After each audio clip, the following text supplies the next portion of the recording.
young Christian friends, my young Christian soldiers, this is how you become prepared. In order to be prepared for the battle, Paul says in verse number 12, it says we have to understand and identify the true enemy. For he says in verse 12 that, for we wrestle not against flesh and blood, but against the principalities, against the powers, against the rulers in the darkness of this world, against the spiritual wickedness of this time. Once we realize, Paul is telling us, that we understand and identify who the true enemy is, we can become to have a true perspective on our battles and on the things that we endure in life.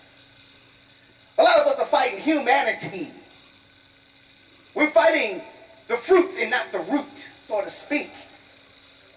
When we understand that us as Christians have already been positioned with Christ in the heavenly realm, we understand that we already stand in a firm affirmation position of victorious living. But it's because it is when we start to focus on the humanity, the interactions, and ourselves and our friends and the people who are doing the misjudgment things towards us, is when we really become distorted. That's when we really become to sever relationships. That's when we really become to begin insecure of who we are. For you see, you want to understand, what is this heavenly places? What is this high places? If you read throughout Ephesians, you'll see that Apostle Paul is saying, hey, in these high places, our blessings are there. In these high places, our King is there. In these high places, we are even seated as victors with the King because he dwells in us. But also in those heavenly places, also in those high places are,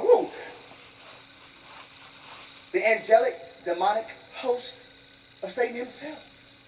So the things that we see here on earth, the things that we see as visible, tangible fruit that we encounter every day, is just a result of what's going on in the spiritual realm. For a lot of times, these battles that we see, we have to identify that it's not really a physical battle. It's a spiritual battle. We understand that we will become victorious, but we need to understand, how do we be prepared to keep ourselves together?